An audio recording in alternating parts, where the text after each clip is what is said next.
Bismillahirrahmanirrahim. Alhamdulillahi rabbil alamin, wassalatu wassalamu ala asyrafil anbiya'i wal mursalin, sayyidina wa maulana Muhammadin wa ala alihi wa sahbihi ajma'in. Qala al-musannif Abu Hamid Al-Ghazali rahimahullah wa nafa'ana bi ulumih.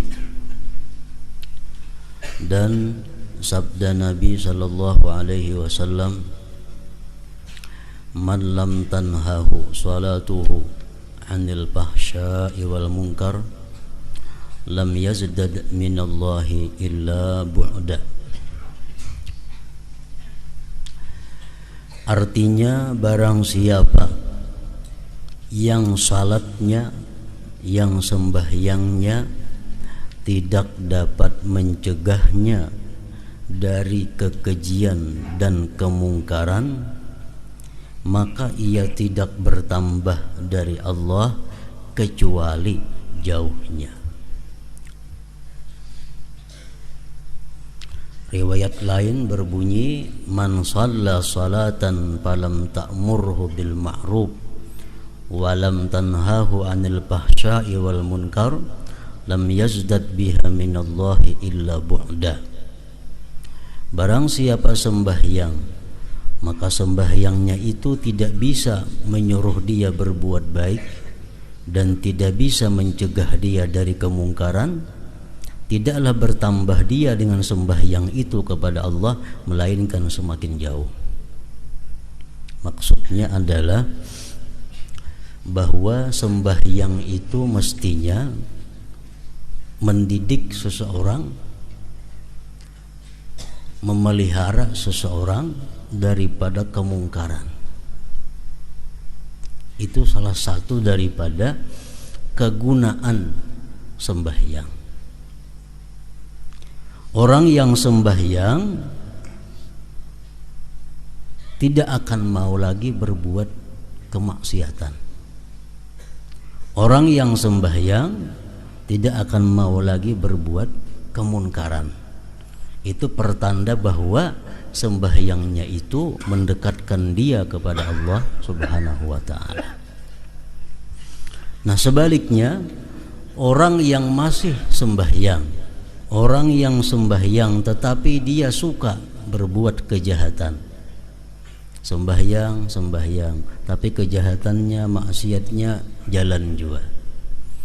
Nah, itu menunjukkan bahwa sembahyangnya itu bukan mendekatkan dia kepada Allah, tetapi sebaliknya menjauhkan dia daripada Allah Subhanahu wa ta'ala.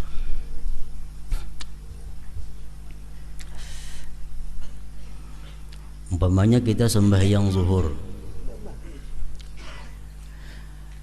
Nah, sembahyang zuhur mestinya imbas sembahyang zuhur itu sampai asar kita terhindar daripada munkar, terhindar daripada maksiat. Itu menunjukkan bahwa sembahyang zuhur kita tadi diterima oleh Allah Subhanahu wa ta'ala. Sembahyang zuhur kita tadi mendekatkan kita kepada Allah Subhanahu wa ta'ala. Sembahyang asar, kalau sembahyang asar itu sesudahnya kita masih melakukan satu kemunkaran, habis sembahyang asar kita masih melakukan maksiat, itu menunjukkan bahwa sembahyang asar tadi belum bisa mencegahnya daripada munkar. Berarti sembahyang asar yang dia lakukan tadi menambah dia semakin jauh dengan Allah Subhanahu wa ta'ala. Nah, itu maksud daripada hadis Nabi yang berbunyi, man lam tanhahu salatuhu anil fahsya wal munkar lam yazdad minallahi illa bu'da.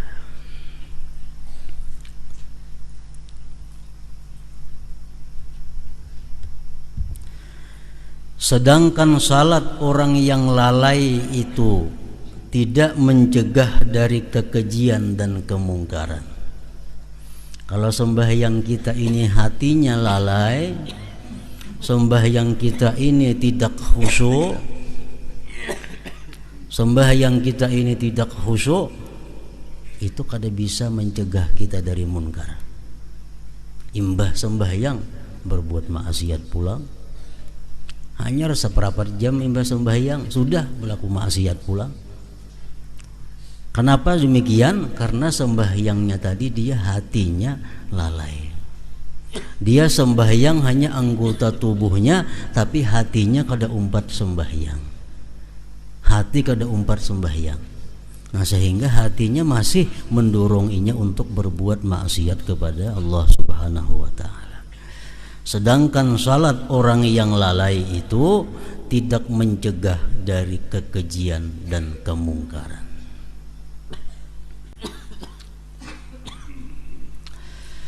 Dan Nabi sallallahu alaihi wasallam bersabda, kam min qa'imin hazzuhu min salatihi at-ta'abu wan nasabu.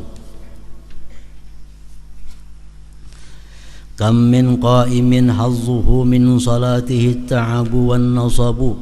Artinya berapa banyak orang yang mendirikan salat yang bagiannya dari salatnya itu adalah lelah dan payah.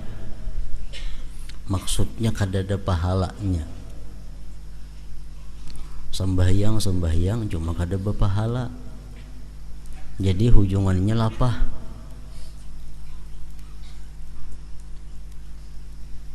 Berapa banyak orang yang mendirikan salat yang bagiannya dari salatnya itu adalah lelah dan payah. Ini sembahyang nang hanya dapat lapah. Jadi sembahyang 4 rakaat lapah bana sudahnya manggawi. Apalagi sembahyang 8 rakaat mungkin kada sanggup manggawi. Sembahyang sunat di rumah 8 rakaat sembahyang duha kada sanggup manggawi kalapahan. Kenapa maka kalapahan itu? Karena kada ada pahalanya. Kenapa kada ada pahalanya? Dalam sembahyang itu hatinya kada umpat sembahyang. Hatinya kada umpat sembahyang lalu lapah awaknya. Jakanya hatinya ini umpat awaknya sembahyang 8 rakaat itu kada susah, kada payah, kada panat sembahyangnya. Kam min qa'imin hazzuhu min salatihi ta'ab. Artinya berapa banyak orang yang mendirikan salat yang bagiannya dari salatnya itu adalah lelah dan payah. Kita mendengar ada manakib aulia yang sembahyang semalaman 100 rakaat. Ada orang yang sembahyang semalaman itu 200 rakaat. Kenapa mereka itu kada lapah? Karena mereka merasakan balasannya. Mereka merasakan balasannya dari Allah Subhanahu wa taala. Jadi 100 itu kada lapah. 100 rakaat sembahyang semalaman. Kenapa? Karena diupah oleh Allah. Dan ia merasakan upahnya itu. Nang lapah itu kita merasa kada diupah, kada napa-napa. Sembahyang 10 rakaat gin semalaman bilang berat benar itu. Nah, jadi kuncinya adalah hati kita kada umpat sembahyang. Itu aja, hati kada umpat sembahyang. Dan beliau tidaklah menghendakinya kecuali orang yang lalai nang dapat bagian panat lapah tadi. Dan beliau sallallahu alaihi wasallam bersabda, laisa lil abdi min salatihi illa ma aqala minha. Artinya tidak ada bagi hamba dari salatnya kecuali apa yang ia pikirkan daripadanya.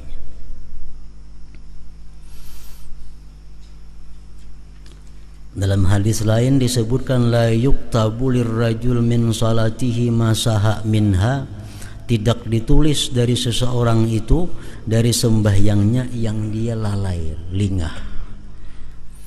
Nah, jadi misalnya kita dalam 1 rakaat itu yang hati kita hadir, hati kita ingat hanya 1 menit.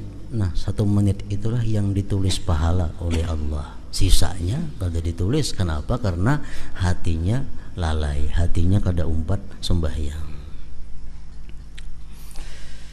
Tidak ada bagi hamba dari salatnya kecuali apa yang ia pikirkan daripadanya.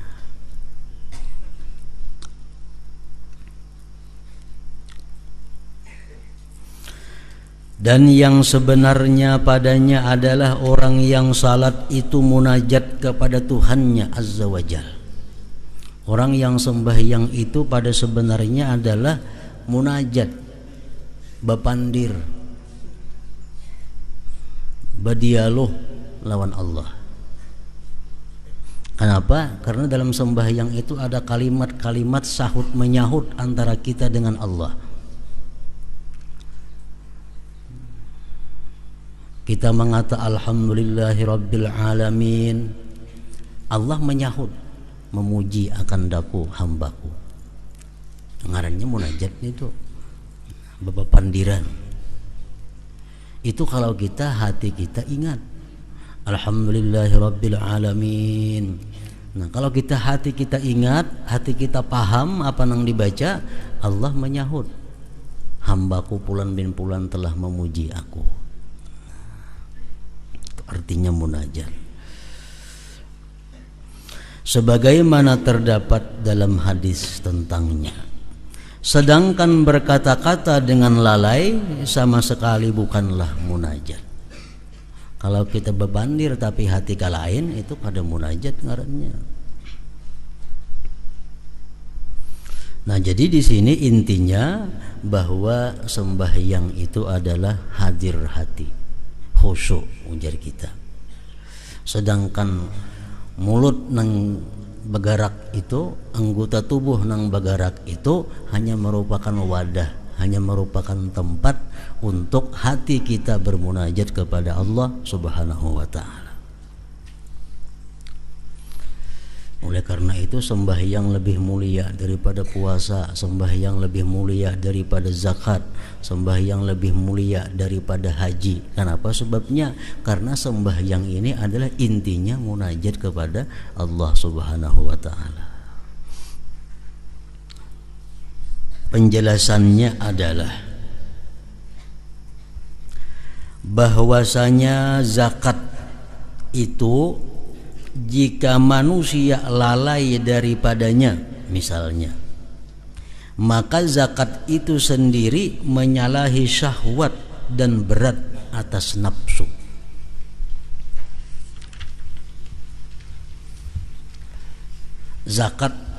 Zakat itu menyisihkan sebagian harta. Amun duitnya 1 juta, zakatnya 1.000, itu kada terlalu berat mengeluarkan 1.000. Coba kalau orang berisi harta 1 miliar, berapa zakatnya? 25 juta. Nah, terasa beratnya. Kalau orang berisi 10 miliar hartanya, berapa zakatnya? 250 juta yang disisihkan duitnya. Itu sangat berat bagi nafsu. Makanya zakat itu kada disyaratkan khusyuk. Zakat kada disyaratkan hadir hati. Kenapa? Karena zakat itu sudah berat. Zakat itu sudah payah. Jadi orang berzakat itu yang khusyuk, kada diterima Tuhan zakatnya. Kenapa? Karena zakat itu sudah sesuatu yang sulit bagi nafsu, terutama bagi orang-orang yang cinta kepada harta. Bagi zakat, bagi zakat. Ingat kalau Tuhan kadakah sudah hasil aja, berpahala aja. Karena perbuatan zakat itu sudah merupakan ujian bagi nafsu. Demikian juga puasa. Puasa itu memaksa bagi kekuatan dan memecahkan kekuasaan hawa nafsu, yang itu adalah alat syaitan, musuh Allah. Puasa, walaupun kita puasa itu kada khusyuk, puasa diterima Allah. Walaupun kita puasa itu hati kita lupa lawan Allah, puasa diterima Allah. Kenapa? Karena puasa itu pada intinya sudah sulit. Puasa itu intinya sudah menahan nafsu. Puasa itu sudah susah payah. Jadi walaupun kita kada khusyuk, puasa sudah diterima oleh Allah. Maka tidak jauh untuk dicapai tujuan zakat dan puasa itu serta lalai. Ayolah puasa, kada sing ingatan lawan Tuhan, kada sing ingatan, kada jadi masalah.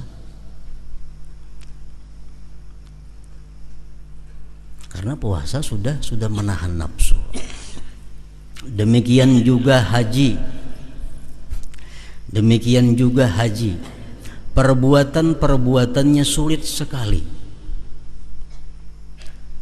Di dalamnya haji terdapat perjuangan yang dapat mendapatkan sesuatu yang menyakitkan, baik hati itu hadir bersama perbuatannya atau hati tidak hadir. Haji itu sudah sulit, duitnya, menunggu gilirannya, belajar manasiknya, belum lagi pelaksanaan ihramnya, itu sudah sulit. Walaupun inya ihram itu kada ingat lawan Allah, walaupun inya ihram itu kada hadir hati, haji sudah sahih, haji sudah diterima Allah. Kenapa? Karena pekerjaannya sudah sulit, itu haji.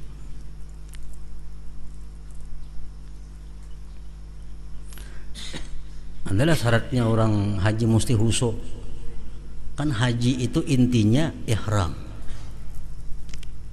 Itu intinya haji, ihram. Orang berihram tidak boleh berkata-kata fasik. Orang berihram kada boleh berbuat maksiat. Orang berihram kada boleh berkata-kata dosa. Itu intinya haji. Bila waktu ihram itu dia bisa menjaga dirinya, hajinya mabrur. Kada ada orang berihram itu selalu khusyuk, ingat Allah, kada disyaratkan itu. Kenapa? Karena ihram itu sendiri sudah sulit. Jadi walaupun inya ihram tapi hatinya lupa dengan Allah, kada jadi masalah. Nah, jadi zakat, puasa, haji itu kada disyaratkan untuk hadir hati selalu ingat kepada Allah. Adapun salat, nah kalau sembahyang maka padanya tidak ada kecuali zikir, bacaan, rukuk, sujud, berdiri dan duduk. Sembahyang kada mengeluarkan biaya, dan sembahyang kada lapah. Sembahyang 4 rakaat 5 menit gintuntung, bacaannya handap-handap, rukun-rukunnya. Nah, adapun salat maka padanya tidak ada kecuali zikir, bacaan, rukuk, sujud, berdiri dan duduk. Adapun zikir maka itu adalah percakapan dan munajat kepada Allah Azza wa Jalla. Itu zikir. Ada kalanya yang dimaksud daripadanya adalah keadaannya berbicara dan bercakap-cakap, atau yang dimaksud daripadanya zikir adalah huruf-huruf dan suara-suara sebagai ujian bagi lidah dengan amal. Kita disuruh membaca subhana rabbiyal a'la wa bihamdi, subhana rabbiyal azim wa bihamdi. Nah, kita disuruh membaca zikir itu untuk apa? Apakah disuruh untuk melatih lidah mengucap itu, atau disuruh untuk munajat kepada Allah? Kalau disuruh untuk melatih lidah, kada terlalu sulit latihannya. Nah, jadi zikir-zikir itu disyariatkan di dalam sembahyang gunanya untuk munajat kepada Allah, bukan untuk melatih ilat supaya mahir berzikir, bukan itu tujuannya. Sebagaimana perut dan kemaluan diuji dengan menahan dalam puasa, dan sebagaimana badan itu diuji dengan kesulitan-kesulitan haji, dan hati diuji dengan kesulitan mengeluarkan zakat dan keterputusan harta yang dicintai. Dan tidak ragu bahwasanya bagian ini adalah batal. Artinya kalau Allah menyuruh kita berzikir dalam sembahyang itu tujuannya semata-mata agar kita melatih lisan untuk berzikir, itu batal. Nah, jadi nang kada batal macam apa? Maksudnya Allah menyuruh kita berzikir dalam sembahyang itu agar kita munajat kepada Allah, agar kita berdialog lawan Allah. Sesungguhnya menggerakkan lidah dengan mengigau itu adalah ringannya bagi orang yang lalai. Karena sesungguhnya padanya tidak ada ujian dari sisi bahwasanya itu adalah amal. Mengucap subhanallah bihamdi, nah pengalihnya. Mengucap Fatihah, nah pengalihnya.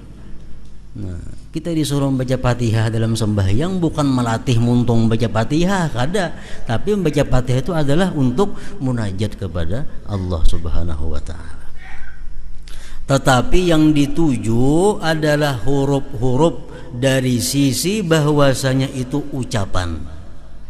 Dan itu tidaklah menjadi ucapan kecuali apabila menerangkan sesuatu yang ada di dalam hati. Dan tidak menjadi sesuatu yang diterangkan kecuali dengan hadirnya hati. Alhamdulillahi Rabbil Alamin. Mulut kita mengucap Alhamdulillahi Rabbil Alamin. Nah, kenapa kita mengucap Alhamdulillahi Rabbil Alamin? Itu timbul daripada hati. Hati kita merasakan bahwa kita ini syukur berada di hadapan Allah.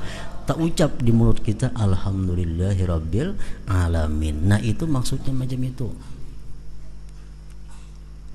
Bukan kita mengucap surat Fatihah Alhamdulillahi Rabbil Alamin Ar-Rahmanir Rahim sekadar hanya untuk melatih bergerak muntung aja. Bukan itu tujuannya. Tapi untuk menerangkan apa yang ada di dalam hati kita. Hati kita begitu bersyukur kepada Allah, kita bisa berdiri menghadap Allah, di mulut keluar ucapan Alhamdulillahi Rabbil Alamin. Kita merasakan kesehatan, kita merasakan kenikmatan, kita merasakan kasih sayang Allah, di mulut keluar Ar-Rahmanir Rahim. Nah, itu maksudnya sembahyang itu macam itu. Kalimat-kalimat yang kita ucapkan keluar dari hati. Kalimat yang kita ucapkan itu menerangkan apa yang ada di dalam hati kita. Nah, tujuannya sembahyang itu. Maka permohonan apakah pada ucapannya ihdinas siratal mustaqim, artinya tunjukilah kami jalan yang lurus, jika hatinya lalai. Nah, apa artinya ihdinas siratal mustaqim? Muntung mengucap tapi hatinya kada tahu napa-napa. Mulutnya aja ihdinas siratal mustaqim.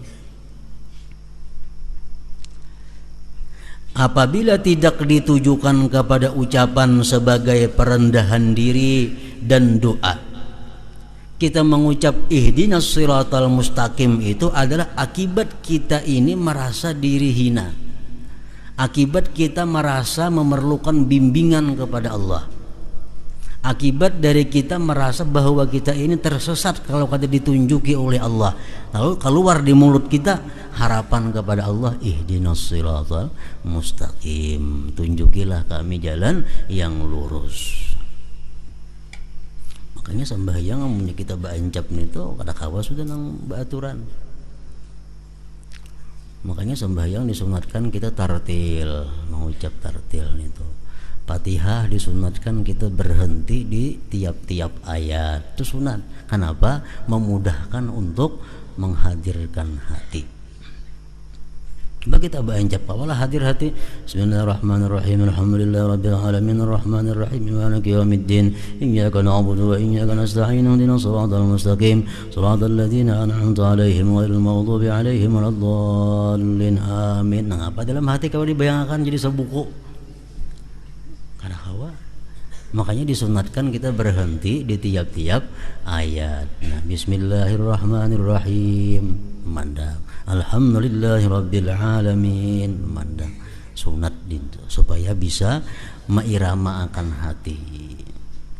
Kenapa maka tak ucap bismillahirrahmanirrahim?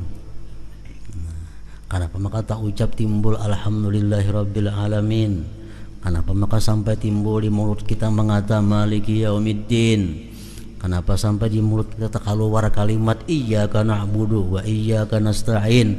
Nah, samuan kalimat itu adalah merupakan isyarat daripada yang keluar dalam hati kita.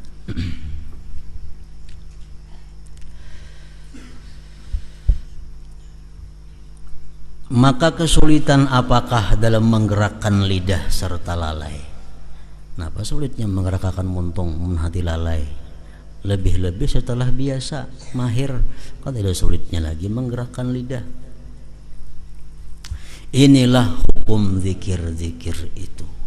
Nah kayaknya di bab selanjutnya Imam Ghazali menjelaskan tentang apa-apa yang mesti kita hadirkan setiap kita bergerak, apa-apa yang kita hadirkan dalam hati setiap kita akan mengucap. Nah kayaknya dalam bab berikutnya.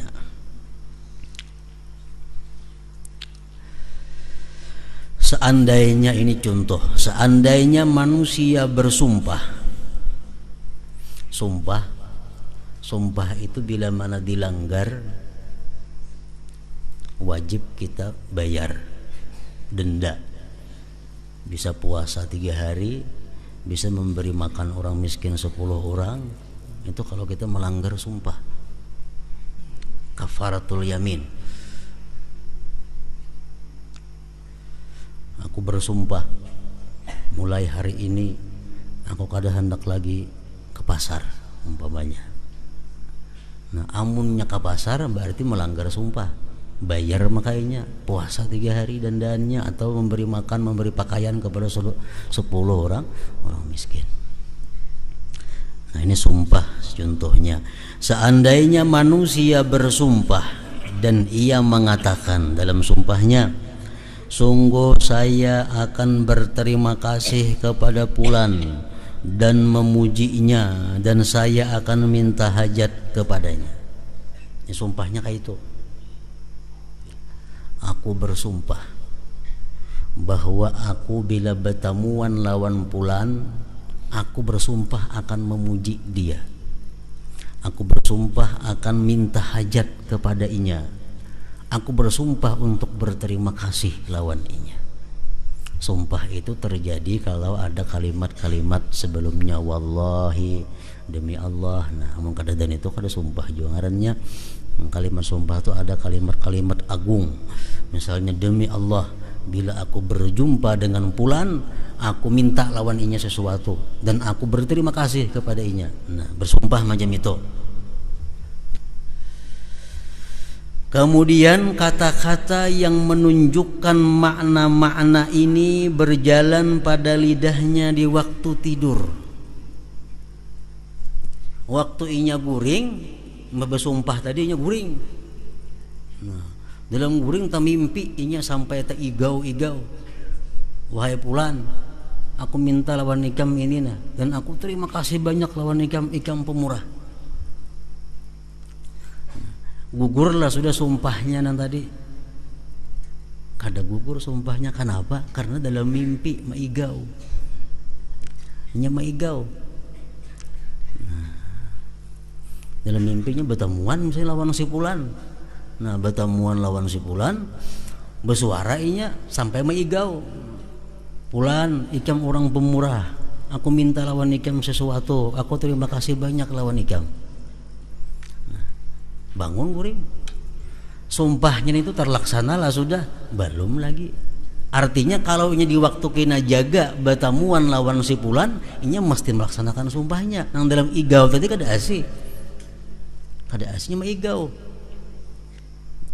Nah kayaknya satu saat inya kada maigau, inya bangun, inya jaga berjumpa lawan fulan, nah mesti sumpahnya dilaksanakan.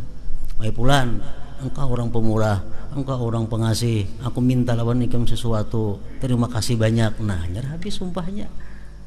Bila kadang jam itu sumpahnya masih belum dijalankannya. Nah masalah mimpi maigau tadi kada hasil lagi itu, belum gugur lagi, maka ia tidak melaksanakan sumpahnya. Seandainya kata-kata itu berjalan pada lidahnya dalam kegelapan dan orang itu hadir, namun ia tidak mengetahui kehadirannya dan tidak melihatnya, maka ia tidak melaksanakan sumpahnya. Umpamanya sesudah bersumpah tadi, waktu malam, hari kadap, kadang dilihatnya kada ada siapa-siapa, inya bersuara, fulan, engkau orang pemurah, engkau orang pemberian, minta aku sesuatu, terima kasih banyak. Gugurlah sumpahnya sudah nang disumpahkannya itu. Kada gugur, kenapa? Karena inya kada melihat lawan fulannya, kada berjumpa lagi. Dalam sumpahnya kan bila berjumpa lawan fulan, aku bersumpah minta. Nah, ini di padang kadep, kada melihat lawan siapa-siapa, disuara akannya, sumpahnya belum gugur lagi. belum terlaksana lagi sumpahnya.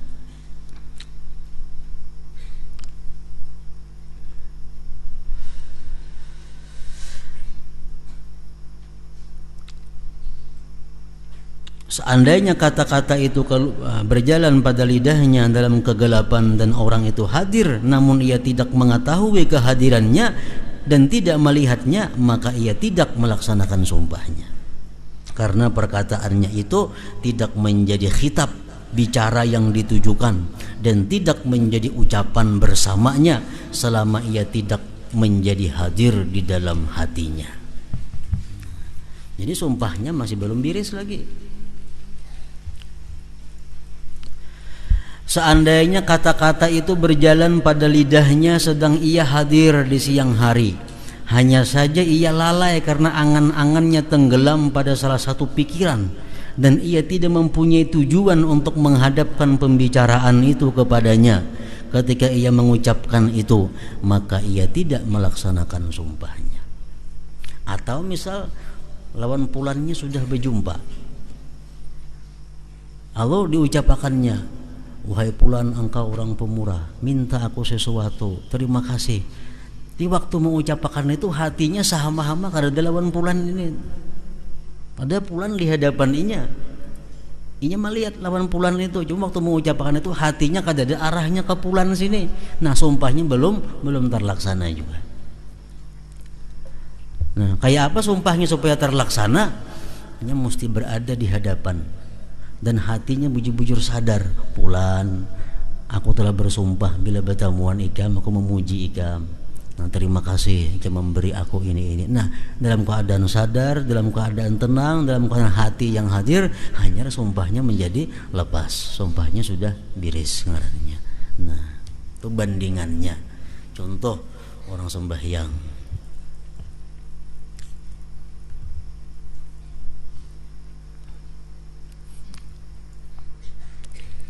Untuk lebih jelasnya lagi, ini sedikit sulit, kurang bina tajam pemahaman, bisa kada mengerti ini tuh. Kita bersumpah, wallahi, demi Allah, aku bila bertemuan lawan Fulan, aku mengucapkan terima kasih lawannya. Bersumpah demi Allah, aku bila bertemuan lawan si Zaid, aku mengucapkan terima kasih kepadanya. Itu sumpah.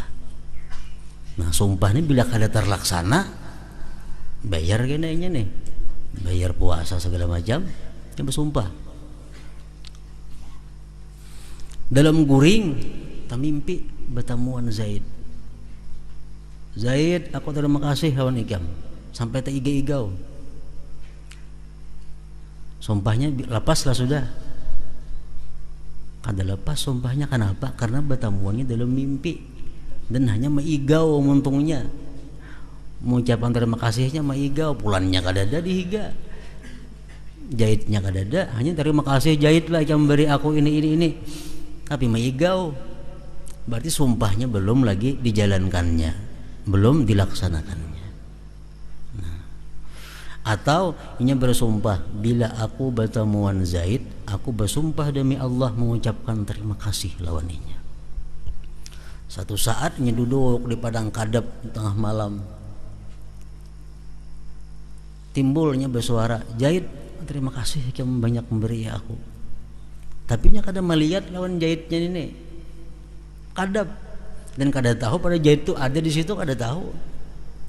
Gugurlah sumpahnya tadi, belum gugur juga lagi. Atau inya bersumpah, aku bila bertemu Zaid, kini aku mengucapkan terima kasih lawaninya. Suatu harinya bertemu lawan Zaid, bertemu bepandir lawan Zaid, Zaid, aku lah terima kasih lawan ikam. Nah, tapi hatinya ini kalahin kata-kata Zaid, gugurlah sumpahnya, kada gugur juga lagi sumpahnya. Kayak apa caranya supaya lapas sumpah itu? Mesti bertemu Zaid dan hati bujur-bujur tertuju kepada Zaid. Zaid, nah, aku terima kasih lawan ikam banyak memberi aku. Nah, hanya gugur sumpahnya itu. Nah, hubungannya lawan sembahyang ya macam itu. Nah, dan tidak ragu bahwasanya maksud dari bacaan dan zikir itu adalah pujian. Subhanallah wa bihamdi, subhanallahil azim, subhana rabbiyal a'la. Itu pujian dan sanjungan. Merendahkan diri dan berdoa, kita mengucap iyyaka na'budu wa iyyaka nasta'in, itu kita merendahkan diri dan berdoa kepada Allah. Sedangkan mukhatab, orang yang dituju dalam pembicaraan itu adalah Allah Azza wa Jalla. Sedangkan hatinya terhalang dengan tutup tirai kelalaian, maka ia tidak melihatnya dan tidak menyaksikannya. Bahkan ia lalai dari mukhatab, dari orang yang dipandirinya. Sedangkan lidahnya bergerak karena kebiasaan, maka alangkah jauhnya ini dari tujuan salat yang disyariatkan untuk membersihkan hati, memperbaharui ingat kepada Allah Azza wa Jalla, dan mempersiapkan merasapkan ikatan iman kepadanya Allah. Ini adalah ketentuan bacaan dan zikir. Mulut kita mengucap iyyaka na'budu wa iyyaka nasta'in, tapi hati kita lalai. Zikirlan itu ngarannya, kada zikir itu ngarannya. Zikir itu di mana waktu kita mengucap kita ingat bahwa kita berada di hadapan orang yang kita sebut. Pujian itu disebut pujian kalau kita berada di hadapan orang yang kita puji. Nah, ihdinas siratal mustaqim, hati kita kemanakah? Doa lan itu ngarannya, kan ada doa itu ngarannya. Kenapa disebut doa itu? Kalau hati kita rendah, hati kita hina, kita perlu kepada Allah, ngarannya doa. Kalau kita hati kada ingat napa-napa, mulut kita mengata ihdinas siratal mustaqim, itu kada doa ngarannya, kada doa.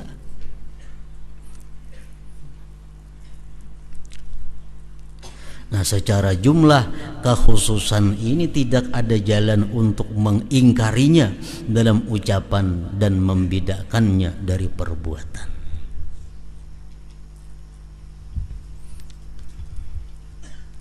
Adapun rukuk dan sujud, tadi bacaan. Jadi bacaan itu kada asik bila mana hati kita kada tahu apa yang dibaca.